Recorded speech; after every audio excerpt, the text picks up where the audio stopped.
نے ایک فیصلہ کیا ہے کہ سیاسی فیصلے جو ہیں عمر ایوب لیں گے، ڈپلومیسی کو آپ دیکھیں گے، تو یہ ذمہ داریاں تقسیم کر دیں. آپ پارٹی چیئرمین ہیں، سیاسی فیصلے آپ کیوں نہیں لے سکتے؟ آپ کو ڈپلومیسی کی طرف کیوں خان صاحب نے بھیجا؟ آپ کو کیا وجہ لگتی ہے اس کی؟ نہیں، خان صاحب نے ایسا کوئی فیصلہ نہیں کیا کہ عمر ایوب خان صاحب سیاسی فیصلے کریں گے. ہماری سیاسی کمیٹی ہے اور سیاسی کمیٹی وہ کمیٹی فیصلے کرتی ہے، ریکمنڈیشن کرتی ہے، اور ہماری کور کمیٹی ہے وہ کرتی ہے. چاہے میں ہوں ایز اے چیئرمین میرے پاس یا ہم میں سے کسی بھی بندے کے پاس ڈیسیجن لینے کا کوئی اختیار نہیں ہے. تو ہم خان صاحب کو ریکمنڈ کرتے ہیں، فیصلے سارے خان صاحب کے ہیں. ایون سو مجھ سو کہ جب ہماری ڈائلاگ چل رہی تھی حکومت کے ساتھ اور ڈائلاگ کے لیے کمیٹی بنی تھی اور حکومت سے یہ مطالبہ آیا کہ آپ ہمیں ان رائٹنگ اپنے مطالبات دے دیں، تو ہم نے کہا تھا خان صاحب سے ملاقات ہوگی تو پھر ان رائٹنگ دیں گے. یہ پارٹی خان صاحب ہی کی ہے، ووٹ بھی خان صاحب کا ہی ہے، اور خان صاحب کی لیڈرشپ میں سارے متحد ہیں، اور کوئی فارورڈ بلاک نہیں ہے، اور کسی کے پاس انڈیویجولی کوئی وہ نہیں ہے، اختیار نہیں ہے ماں سوائے وہ کہ جو خان صاحب سر جب بھی کوئی بڑی میٹنگ ہوتی ہے، جیسے ابھی ہوئی تھی انڈیا پاکستان والا معاملہ ہوا، تب میٹنگ بلائی گئی، پاکستان تحریک انصاف نے رات تک فیصلہ کیا کہ وہ شرکت کرے گی، تو ہمیشہ پاکستان تحریک انصاف اہم موقع پر کیوں غائب ہو جاتی؟ سیکرٹری اطلاعات کہتا ہے آپ کا کہ ہم جو ہے اخبار پڑھ لیں گے، یعنی کہ اخبار پڑھ کے آپ لوگ فیصلہ کرتے ہیں. آپ کا وہاں جانا ضروری نہیں تھا؟ عمران خان کی ہدایت نہیں تھی کہ وہاں نہیں جانا؟ نہیں، خان صاحب کی ہدایت بھی تو ایک ہے، لیکن حکومت نے ایکچولی اوور نائٹ ایک میٹنگ بلائی اور مارننگ میں حکومت کا فیصلہ یہی تھا کہ پاکستان انڈیا سٹینڈ اپس پہ ہماری ایک ملاقات ہو. اس وقت ہمارا ایک سٹینس یہ تھا، آدھو ہم حکومت کے ساتھ نہیں بلکہ پاکستان کے ساتھ تھے، اور پاکستان کے افواج کے ساتھ تھے، عوام کے ساتھ تھے، ملک کے لیے ہیں، ملک کی یکجہتی کے لیے ہیں، ملک کی جو سیکیورٹی ہے اس کے لیے ہیں، ہمیں انٹیگریٹی کے لیے، سورنٹی کے لیے. ہم نے یہ کہا تھا کہ انڈیا نے انڈس واٹر ٹریٹی سسپینڈ کی ہے، پٹ ان ابینس کی ہے، جو کہ ایک ایکٹ آف وار سمجھا جائے گا، کیونکہ اگر وہ پانی کو ڈائیورٹ کرتے ہیں یا اس کو روک لیتے ہیں تو یہ ایک ایکٹ آف وار ہے. جس پہ ہمارا کہنا یہ تھا کہ اس پہ آل پارٹیز کانفرنس بلا دے رادر دین کی جی ایک منسٹر آ کر کے ہمیں بریفنگ دے. تو ہم نے کہا بریفنگ سے بہتر یہ ہے، تو اس لیے ہم نے جوائن نہیں کیا تھا. سر ایز اے چیئرمین وزیر اعلیٰ علی مین گنڈا پور سے آپ کی گفتگو بھی ہوتی ہوگی پارٹی معاملات پر. کے پی کے میں بڑی جو ہے کرپشن کی کہانیاں بھی لوگ کہتے ہیں، کیونکہ اپنی پارٹی کے لوگ کہتے ہیں. 2 دھڑے تقسیم ہے جنید اکبر نے کل ہی حامد میر صاحب کے پروگرام میں کہا ہے کہ میرے جلسے کو کامیاب نہ لکھ شہرام ترکئی کے ساتھ برا سلوک کیا جا رہا ہے. تو یہ وہ تمام چیزیں جو پارٹی چیئرمین حل کر سکتا ہے، تو وزیر اعلیٰ علی مین گنڈا پور سے کبھی ان معاملات پر بات ہوتی؟ نہیں، میں آپ کو ایک بات بتاؤں، یہ بات بالکل ٹھیک نہیں ہے، درست نہیں ہے. اور جب ہماری لیڈرشپ ہے، میں ان سے بارہا ریکویسٹ کرتا ہوں کہ آپ ایسی باتیں نہ کریں. اگر ایک بندہ اپنا کچھ پرفارم نہیں کر سکتا، حالات چینج ہو جاتے ہیں، بلند دعوے کرے اور پھر کہے وزیر اعلیٰ نے مجھے ہیلی کاپٹر نہیں دیا ورنہ میں تو تارے توڑ کر کے آ جاتا ہے، ایسی باتیں نہیں کرنی چاہیے. خواہ وزیر اعلیٰ نے کسی بھی بندے کو کوئی پولیٹیکل وکٹمائزیشن نہیں کی، یہ میں آپ کو وثوق کے ساتھ کہوں. مجھے شہرام ترکئی نے کبھی بھی نہیں کہا، کبھی بھی، کہ میرے ساتھ وزیر اعلیٰ نے پارٹی بیس پہ یہ کوئی زیادتی کی. اور وزیر اعلیٰ بارہا کہہ چکے ہیں، اور وہ تو سارے پارٹی کا وہ لیڈ بھی کر رہے ہیں، وہ ہیلپ آؤٹ بھی کر رہے ہیں.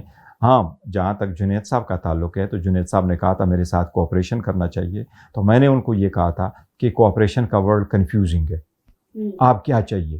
تو جب آپ کہیں کہ مجھے ساتھ کوآپریشن کرو، آپ ایسا نہیں، آپ کو جو چیز چاہیے آپ بتائیں. آپ کو ان کی طرف سے ہیلپ چاہیے، سیکیورٹی چاہیے، ایڈ چاہیے، کیا کوئی چاہیے، جو چیز آپ کو چاہیے آپ ضرور بتایا کریں، کیونکہ پارٹی کے لیے کام کرنا یہ ہم سب کی اکٹھی ذمہ داری ہے. اور خان صاحب نے ہی یہ ذمہ داریاں تفویض کی ہے لوگوں کو، اور خان صاحب نے اگر ان کو کہا ہے کہ آپ ایک پارٹی کو لیڈ کرے، ایک اس کا ونگ کو لیڈ کرے، یا کوئی پروٹیسٹ وغیرہ کو لیڈ کرے، یا صوبے کو آپ ہٹ کرے، تو یہ بالکل ایسی بات نہیں ہے. میرا خیال ہے کہ یہ سب کی ذمہ داری ہے، اس کی پارٹی کی ذمہ داری عائد ہو جاتی ہے ان پہ، ان کو کام کرنا چاہیے. لیکن میں نے تو ہمیشہ سے ان سب کو کہا ہے کہ پارٹی کے اندر جو معاملات ہوتے ہیں وہ میڈیا پہ آ کے بات نہ کیا کرے، آپ اندر بات کیا کرے. تو پارٹی کے کسی فورم پہ ہمیں یہ نہیں کہا گیا کہ یہ مسائل ہے. سر ایک بڑی کنفیوژن ہے کہ 26 نومبر کو ایک ہیلی کاپٹر آیا تھا اور بیرسٹر گوہر چیئرمین کو اس ہیلی کاپٹر میں بٹھا کے لے گیا، تو کیا کہانی ہے واقعی کہ ہیلی کاپٹر آیا تھا؟ نہیں، دیکھو now that is a gone story, اس پہ کیا کمنٹ کریں گے. لیکن اس وقت یہ ضرور ایک کوشش تھی کہ جی آبویسلی ایک تحریک چل رہی تھی اور لوگ آ رہے تھے. اسلام آباد میں ایک کال خان صاحب نے دیا تھا، فائنل کال، اور اس میں کہاں بیٹھنا تھا، کہاں پر آپ نے رکنا تھا، یہ کچھ چیزیں ہم نے ضرور ڈسکس کی تھی. لیکن دیکھیں آپ جب پروٹیسٹ کرتے ہیں, احتجاج کرتے ہیں, تو یہ آپ کا ایک آئینی قانونی حق ہے, اور جب آپ اس کو پرفارم کرتے ہیں تو آپ وہاں جہاں پروٹیسٹ کرتے ہیں جہاں اس کا ایک امپیکٹ ہو, تو اس کا ضرور ایک ہم نے کنسیڈر کیا. But I think it's now a gone story. سر کہتے ہیں کہ جب بھی کوئی بڑا فیصلہ کرنا ہوتا ہے آپ کی اپنی پارٹی کے اندر سے, میں نام نہیں لوں گی, لوگ کہتے ہیں کہ بیرسٹر گوہر سے آپ لوگ امید کیوں کرتے ہیں کہ وہ اس کے کوئی سیاسی اتنی سمجھ بوجھ نہیں, تو اس لیے وہ ایک دم سے کوئی بڑا فیصلہ نہیں لیتا, کوئی بڑی اسٹیٹمنٹ دینی ہوتی ہے تھوڑا ویٹ کرتے ہیں, بڑا ٹائم لیتے ہیں, سوچتے ہیں. اس پہ پیچھے کوئی حکمت ہوتی ہے یا نہیں؟ دیکھیں میں ایک بات کا, جو لوگ کہتے ہیں نا کسی کا کیا قد بڑا, پاکستان میں ایک بڑی بدقسمتی ہے. گورے ہمیشہ اچھے کاموں کا کریڈٹ دوسروں کو دیتے ہیں, اور اگر کوئی غلط ہو جائے تو وہ ذمہ داری قبول کر لیتے کہ میرے سے ہوا ہے. اور ہمارے ہاں یا شاید زیادہ تر مسلم ورلڈ میں یہ ضرور ہے کہ ہماری پاس پتہ نہیں بڑائی ہماری ختم نہیں ہوتی. ہر بندہ اپنے آپ کو بڑا ہی سمجھتا ہے اور دوسرے سامنے والے کو بالکل کچھ نہیں سمجھتا, چھوٹا سمجھتا, اس کو اتنا ورت نہیں سمجھتا کہ اس کے ساتھ ہاتھ ملایا جائے. تو اس کی بات کو تو میں وہ نہیں پرواہ کرتا لوگ کیا کرتے. اور پاکستان میں ہر بندے کو یہی ہوتا ہے, ایک گھمنڈ رہتا ہے کہ میرا تجربہ پتہ نہیں کیا کوئی تجربہ ہے سیاست میں اور میں نے کیا کچھ کیا ہوا, اس کا تو میں اتنا پرواہ نہیں کرتا. لیکن بات دراصل یہ ہے کہ جب آپ ایک اسٹیٹمنٹ دیتے ہیں اور ایک بڑی پارٹی کے ہیں, اور آپ کی پارٹی کے جو وہ الفاظ آپ استعمال کرتے ہیں ان کے کنسیکوینسز ہو سکتے ہیں, تو الفاظ کی ادائیگی کا میرا ہمیشہ سے یہ رہا ہے کہ الفاظ کی ادائیگی آپ کی صحیح ہونی چاہیے. ایسے الفاظ کی ادائیگی موقع پہ ڈیپینڈ کرتا ہے. لوگ تو بڑا سوچ سمجھ کے اپنے الفاظ ادا کرتے ہیں, تو میں وہی کرتا ہوں اور میرا خیال ہے کنٹینیو ایسے ہی کروں گا. سر سپریم کورٹ میں تھا ایک بار اور آپ کے گھر میں ریڈ ہو گیا تھا, تو وہ کیا کہانی تھی؟ وہ پھر معاملات سیٹ اپ ہو گئے تھے, اور کچھ لوگ یہ بھی کہتے ہیں کہ جب بھی کوئی احتجاج ہوتا ہے تو آپ ہمیشہ سے ایک شور ڈال دیتے ہیں کہ گرفتار ہو گیا ہوں, تھوڑی دور سے گرفتار کرتے ہیں اور پھر آپ کو وہ واپس چھوڑ کے چلے جاتے ہیں. یہ صرف جان بوجھ کے گرفتاری دیتے ہیں کہ احتجاج میں شامل نہ ہونا پڑے. جہاں تک میرے گھر کا ریڈ تھا تو یس, میرے گھر پہ ریڈ ہوا تھا 13 جنوری کو, جب سپریم کورٹ میں ہیئرنگ ہو رہی تھی, اور مجھے بتایا گیا کہ اسی طرح آپ سے گھر سے سامان بھی لے کے گئے. بٹ بعد میں مجھے بتایا گیا کہ نہیں جی مس انڈرسٹینڈنگ تھی وٹ ایور. بٹ وہ بھی, لیکن دیکھیں نا میرے بچوں کو روکا گیا, وہ ساری دنیا نے دیکھ لیا تھا. So this was for a fact. But میں نے کہا تھا چلو جی جب جو ختم ہو گیا تو ختم ہو گیا, سیاسی زندگی میں ایسے ہو جاتا ہے. اور یہ جزا سزا والی باتوں پہ میں اتنا یقین نہیں کرتا کہ ہر بندے کو یہ پٹ ٹو ٹرائل اور کہیں کہ جی ہو جاتا ہے, اینڈ از گڈ, ویل تو اٹس ویل ہے. جہاں تک پروٹیسٹ کی بات ہے, دیکھیں یہ لوگ الزامات لگاتے ہیں ہمارے کچھ سیاسی قائدین پہ کہ جی یہ فرمائشی قسم کی گرفتاری ہے. ایسے کسی لیڈر نے فرمائشی گرفتاری نہیں دی. جہاں میرا تعلق ہے تو یس, مجھے 2 مرتبہ ایک ہی مرتبہ لے کے گئے تھے, اور وہ تھا سپٹمبر میں جب اریسٹ کیے گئے تھے, تو سب لوگوں کے سامنے یس اریسٹ ضرور ہو گئے تھے. اور دا نیکسٹ ڈے مجھے یہ کہا گیا تھا کہ نہیں وہ آپ ڈسچارج ہے یہاں پر. اور یہ صرف میرے لیے اسپیشل نہیں تھا, اس میں محمود خان چکزئی صاحب بھی موجود تھے, وہ بھی چیئرمین تھے پارٹی کے, تو ان کا بھی نہیں ہوا تھا. حامد رضا صاحب بھی پارٹی کے چیئرمین تھے, تو وہ بھی, انہوں نے بھی اسپیچ کی تھی, تو ان کے لیے بھی یہ ایک تھا.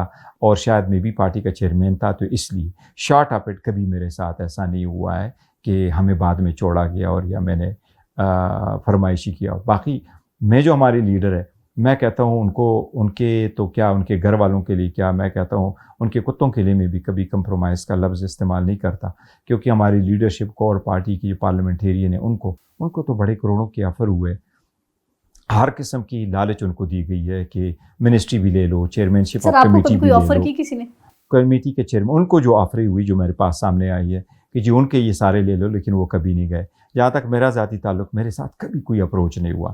To be quite honest on the record میں آپ کو بتاؤں, مجھے کبھی کسی طرف سے نہ کوئی فون آیا, نہ ٹیکسٹ آیا, نہ مجھے کسی نے دھمکایا, نہ ڈرایا, نہ کچھ کیا کہ ایسا نہ کرو, اٹھا لیں گے, کیا کریں گے, نہ میرے فیملی کو, نہ میری. یہی تو وجہ سر لیڈرشپ جو کہتی ہے کہ اس کو کیوں نہیں کچھ کہتے, ہم پہ سارا کچھ ہوتا ہے. تو کوئی تعلق ہے بیرسٹر گوہر صاحب کا طاقتور حلقوں سے؟ کے ساتھ نہیں, میرے ساتھ کوئی نہیں شیئر کیا تھا, ایکسیپٹ پر میرے گھر پہ جو ریڈ ہوا ہے وہ آپ نے پوچھا, اور میں باتیں بنا کے نہیں کرتا, میں جو حقیقت ہے وہی بتاتا ہوں, اور اپنے طرز جو ہمارا پارٹی جس طرح چلتی ہے وہ میں سارا بتاتا. سر علی امین گنڈا پور کے بارے میں مشہور ہے کہ ملاقات کرنے کے لیے کور کمانڈر سے ہدایات دیتے ہیں, کہ جب ان کی ہدایات ہوتی ہیں تو علی امین کی فوراً ملاقات ہو جاتی ہے, اور جس دن کور کمانڈر کا ہاتھ اٹھ گیا تو کے پی حکومت بھی نہیں رہے گی, کے پی اسمبلیاں تحلیل ہو جائیں گی, JUIF کا کوئی وہاں پر وزیر اعلیٰ بھی آ جائے گا, ایسا کچھ ہے؟ دیکھیں یہ سارے وہ لوگ کرتے ہیں جو مخالفین ہیں، اور مخالفینوں کو کہاں آپ روک سکتے ہو؟ کیا کوئی باتیں وہ کرتی ہیں تو مخالفین کی تو آپ نہیں روک سکتے. اور سیاست میں ایک چیز کو دیکھنا چاہیے، آپ اپنے ویژن کو دیکھیے، آپ اپنے نیریٹو کو دیکھیے، اور اپنے اسٹرگل کو دیکھیے، اور مخلصانہ انداز میں اپنا اسٹرگل کرے، ملک کے لیے، قوم کے لیے، عوام کے لیے. اس کو سعادت سمجھ کر کے آپ خدمت کریں، بجائے اس کے کہ آپ مخالفین کی ان باتوں پہ چلے جائیں. بیکاز دیکھو نا، لوگوں کے سامنے میں تو آپ کبھی فائز نہیں ہو سکیں گے. اور سیاست میں ایک بات کا بڑا قائل ہوں کہ سیاست میں پارسائی کے دعوے نہیں کرنے چاہیے کہ میرا دامن اتنا صاف ہے اور آپ تو کچھ بھی نہیں ہے. پتہ نہیں کس کا دامن کتنا صاف ہے، یہ ہسٹری خود فیصلہ کرے گی کہ لوگ کیا کرتے ہیں. یہ سارے لوگ جتنا بھی کہتے ہیں علی کی جی کور کمانڈر چلا رہے ہیں، بالکل اس میں کوئی ان کا نہ رول ہے، نہ کوئی اسٹیبلشمنٹ کا کوئی رول ہے. پاکستان تحریک انصاف کو عوام نے مینڈیٹ دیا، پاکستان تحریک انصاف کی حکومت ہے، پاکستان تحریک انصاف کے ووٹ اور سپورٹ کے ساتھ وہ حکومت قائم ہے اور کر رہے ہیں فیصلے. اور ہاں یہ ضرور ہے، سم ٹائم علی امین صاحب کی ملاقات ہو جاتی ہے، سم ٹائم نہیں ہے. وہ کورٹ سے بھی آرڈر لینے کے لیے کوشش کی ہے، اور ہم چاہتے ہیں یہی ملاقاتیں تھے. دیکھیں کورٹ کی بھی آرڈر ہے، رولز کے مطابق بھی خان صاحب کا حق بنتا ہے کہ ان سے ملاقات ہو. میں نے تو یہاں تک کہا تھا کہ اگر رولز میں نہ ہوتا اور کورٹ کا آرڈر نہ بھی ہوتا، لیکن اتنے بڑے لیڈر کو جیل میں اگر آپ رکھے تو ان کو سارے آپ ایکسس الاؤ کرے تاکہ وہ آ جائے. ابھی تو ہم بات کر رہے تھے فار انسٹنس کہ آپ ان لوگوں کو دے دیں جو KPK کے بجٹ پہ بات کریں. پرمیشن تو ملنے چاہیے تھی تاکہ ہم نیشنل اسمبلی کے بجٹ پہ بھی خان صاحب سے بات کرتے. پنجاب میں ہماری 107 MPAs ہیں، ان کو بھی پرمیشن ملتی کہ وہ بھی اپوزیشن لیڈر ہمارا جاتا اور وہ بھی ملتا اور وہ ان کے بجٹ پہ بات کرتا. ہمارے 9 MPAs سندھ میں، ان کو بھی اجازت ملتی، ان میں سے کوئی لوگ جا کے خان صاحب کے پاس جاتے. تو ملاقات تو ہونے چاہیے منیمم. سر علیمہ خان پارٹی معاملات میں ڈسکشن تو نہیں کرتی، لیکن وہ صرف عمران خان کا پیغام پہنچاتی ہیں. لیکن انہی کے مطابق علیمہ خان سے جب بھی ہماری بات ہوئی، وہ یہ کہتی ہیں کہ ان کو لگتا ہے کہ شاید میں پارٹی میں مداخلت کر رہی ہوں. بھائی میرا بھائی ہے، میرا بھائی مجھے میسیج دیتا ہے، میں پارٹی لیڈرشپ کو کنوے کرتی ہوں. اگر کسی کو لگتا ہے میں مداخلت کر رہی ہوں تو سمجھنے دو، تو میں اس میں کچھ نہیں کر سکتی. تو پارٹی کا یہ رویہ کیوں ان کے ساتھ؟ نہیں، پارٹی کا ان کے ساتھ ایسا رویہ نہیں ہے. ہمارے لیے بڑی محترم ہے، خان صاحب کی فیملی ہے، خان صاحب کی بہن ہے، خان صاحب کے لیے ہر وقت باہر آئی ہوئی ہوتی ہے. وہ جب آتی ہے تو وہ سیاست کے طور پہ نہیں آتی، وہ اپنے بھائی کے لیے آتی ہے اور اسٹرگل کرتی ہے، ان کی فیملی کا حق ہے اور بڑا آنیسٹلی کرتی ہے. اور ابھی نہیں، گزشتہ 2 سال سے ساتھ چل رہی ہے. تو پارٹی کا ان کے ساتھ. بشریٰ بی بی علی امین کی وجہ سے جیل میں ہے، اس میں کتنی سچائی ہے؟ بالکل غلط ہے. یہ ہمارے مخالفین ہیں، ہمارے دشمنی سمجھو جو ایسے بات کرتے ہیں. وی وش ہمارے حق میں ہوتا تو وہ ہم خان صاحب کے فیملی کے ساتھ یا خان صاحب کے ساتھ بے وفائی کریں.